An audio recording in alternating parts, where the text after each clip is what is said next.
Malam itu aku menggali di dalam ingatanku,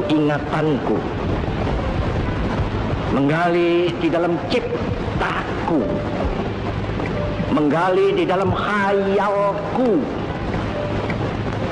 Apa yang terpendam di dalam bumi Indonesia ini, agar supaya sebagai hasil dari penggalian itu dapat dipakainya sebagai dasar daripada negara Indonesia merdeka yang akan datang. Sudah terbukti bahwa Pancasila yang saya gali dan saya persembahkan kepada rakyat Indonesia, bahwa Pancasila itu adalah benar-benar satu dasar yang dinamis, satu dasar yang benar-benar dapat menghimpun segenap tenaga rakyat Indonesia, satu dasar yang benar-benar bisa mempersatukan rakyat Indonesia itu untuk bukan saja mencetuskan revolusi, tetapi juga mengakhiri revolusi ini dengan hasil yang baik. Maka aku adalah sebenarnya utusan, wakil daripada revolusi Indonesia. Revolusi Indonesia ini bukan revolusi Soekarno, tetapi revolusi daripada seluruh rakyat Indonesia, dari Sabang sampai Merauke. Assalamualaikum warahmatullahi wabarakatuh. Shalom, Om Swastiastu, Namo Buddhaya, Salam Kebajikan. Hai teman-teman, perkenalkan nama saya Rizky Trinita, regular A PSIK FK Unsiri 2021. Di sini saya akan membawakan video yang bertemakan Pancasila sebagai dasar negara Indonesia. Paristianti Nurwadani dan kawan-kawan pada tahun 2016 menyatakan konsep, hakikat, dan pentingnya Pancasila sebagai dasar negara, ideologi negara, atau dasar filsafat negara Republik Indonesia dalam kehidupan bernegara. Hal tersebut penting mengingat peraturan perundang-undangan yang mengatur organisasi negara, mekanisme penyelenggaraan negara, hubungan warga negara dengan negara yang semua itu harus sesuai dengan nilai-nilai Pancasila. Bangsa Indonesia semestinya telah dapat mewujudkan keadilan sosial bagi seluruh rakyat, sebagaimana yang dicita-citakan, tetapi dalam kenyataannya belum sesuai dengan harapan. Hal tersebut merupakan tantangan bagi generasi muda, khususnya kita sebagai kaum intelektual untuk berpartisipasi, berjuang, mewujudkan tujuan negara berdasarkan Pancasila. Agar partisipasi kita di masa yang akan datang efektif, maka perlu perluasan dan pendalaman wawasan akademik mengenai dasar negara melalui mata kuliah pendidikan Pancasila. Di sini saya akan mengemukakan beberapa contoh pengaruh dasar negara terhadap bentuk negara. Konsekuensi Pancasila sebagai dasar negara bagi negara Republik Indonesia antara lain, negara Indonesia merupakan negara kesatuan yang berbentuk republik. Itu merupakan pasal 1 Undang-Undang Dasar Negara Republik Indonesia pada tahun 1945. Pasal tersebut menjelaskan hubungan Pancasila, tepatnya sila ketiga, dengan bentuk negara yang dianut oleh Indonesia, yaitu sebagai negara kesatuan, bukan sebagai negara serikat. Konsep negara republik sejalan dengan sila kedua dan keempat Pancasila, yaitu negara hukum yang demokratis. Demikian pula dalam pasal 1 ayat 2 Undang-Undang Dasar Negara Republik Indonesia 1945, kedaulatan berada di tangan rakyat dan dilaksanakan menurut Undang-Undang Dasar.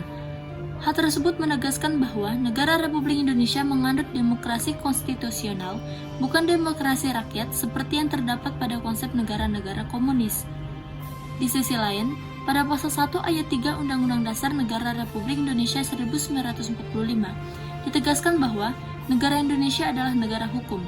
Prinsip tersebut mencerminkan bahwa negara Indonesia sejalan dengan sila kedua Pancasila. Hal tersebut ditegaskan oleh Atmorjo dalam Nurwandani dan kawan-kawan, bahwa konsep negara hukum Indonesia merupakan perpaduan 3 unsur, yaitu Pancasila, hukum nasional, dan tujuan negara.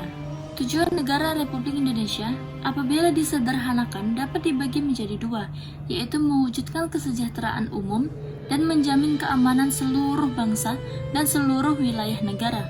Oleh karena itu, pendekatan dalam mewujudkan tujuan negara tersebut dapat dilakukan dengan 2 pendekatan, yaitu pendekatan kesejahteraan atau prosperity approach dan pendekatan keamanan, security approach. Banyaknya istilah dasar negara dalam kosakata bahasa asing menunjukkan bahwa dasar negara bersifat universal, dalam arti setiap negara memiliki dasar negara. Secara terminologis atau secara istilah, dasar negara dapat diartikan sebagai landasan dan sumber dalam membentuk dan menyelenggarakan negara.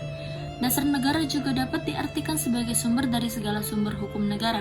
Norma dasar ini merupakan norma tertinggi yang mendasari kesatuan-kesatuan sistem norma dalam masyarakat yang teratur, termasuk di dalamnya negara yang sifatnya tidak berubah. Syamsir dan kawan-kawan pada tahun 2017 menyatakan bahwa Negara Kesatuan Republik Indonesia merupakan sebuah negara yang dibangun di atas keberagaman. Setiap negara memiliki pondasi yang menjadi landasan berdirinya sebuah negara. Pancasila merupakan dasar Negara Kesatuan Republik Indonesia atau NKRI. Selain berfungsi sebagai landasan atau dasar negara, Pancasila juga berfungsi sebagai pedoman hidup bangsa. Proses konseptualisasi Pancasila melalui rangkaian perjalanan panjang yang dimulai sekitar awal 1900-an. Dalam proses perumusan dasar negara, Soekarno berperan penting dalam mensintesiskan berbagai pandangan yang muncul. Beliau orang pertama yang mengkonseptualisasikan dasar negara ke dalam pengertian dasar falsafah. Memaknai kembali Pancasila merupakan sebuah penekanan ulang terhadap komitmen bahwa sesungguhnya nilai-nilai Pancasila adalah dasar dan ideologi dalam bermasyarakat, berbangsa, dan bernegara. Pancasila sebagai ideologi dan dasar negara Republik Indonesia secara filosofis memiliki akar eksistensi yang tumbuh dalam kehidupan masyarakat Indonesia. Sejak Pancasila sebagai dasar negara bermaksud sebagai dasar dan sumber hukum dari segala hukum, juga sebagai konsep, hakikat, ideologi negara, atau dasar filsafat negara Republik Indonesia dalam kehidupan bernegara. Pancasila diperlukan sebagai dasar negara Indonesia dikarenakan bangsa ini merupakan negara yang berdiri di atas keberagaman dan tentunya memerlukan landasan dan pedoman kehidupan bermasyarakat. Sumber historis, sosiologis, dan politik adalah berbagai hal-hal yang melatar belakangi Pancasila sebagai dasar negara, juga menjelaskan bagaimana peran Pancasila di bidang-bidang tersebut. Pancasila mengalami berbagai dinamika berupa pergerakan Pancasila, baik sebagai pandangan hidup dan juga dasar negara Indonesia yang saling melengkapi peran satu sama lain. Namun, seiring dengan berkembangnya zaman, Pancasila melalui berbagai tantangan seperti gerakan kelompok separatis ataupun kelompok bersenjata yang ingin mengganti dasar negara Indonesia, juga globalisasi yang kian memasuki semua aspek kehidupan mengancam mengganti nilai-nilai luhur Pancasila. Berikut merupakan cuplikan bendera merah putih pertama kali dikibarkan. Om getuige te zijn van de vlagwisseling.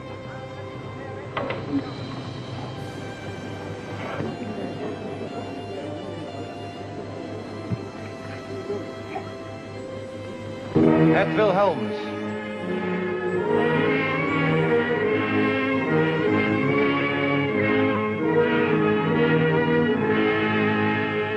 Onder de tonen van het Indonesische volkslied gaat vervolgens de rood-witte vlag in top.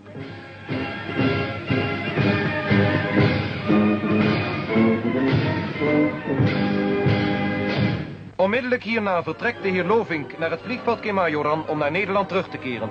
Hij wordt uitgeleide gedaan door de ministers Roem en Anak Agung.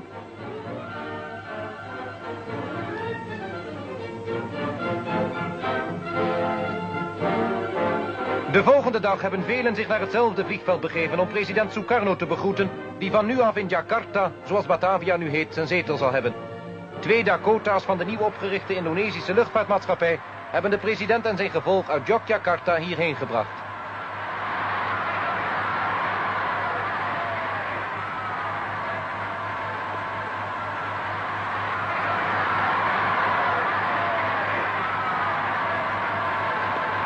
De kinderen van ingenieur Sukarno die met hem uit Jogja meekwamen vertrekken eerder.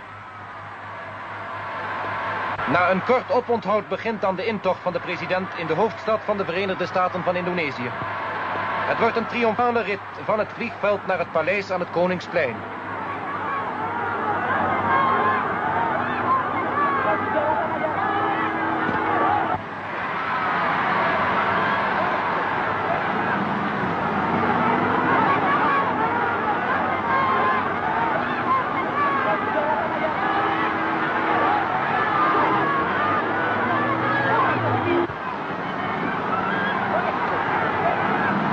Op het bordes van het paleis wordt ingenieur Sukarno onder andere opgewacht door Sultan Shahri.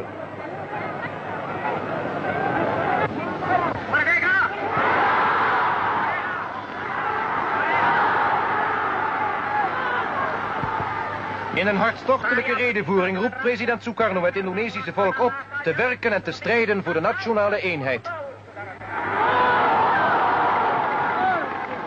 Dan saudara-saudara sekalian, apa sebab sekarang Sang Triwarna bisa berkibar di sini? Hak lain tak bukan jalan oleh karena rakyat Indonesia yang 70 miliar ini berjuang mati-matian.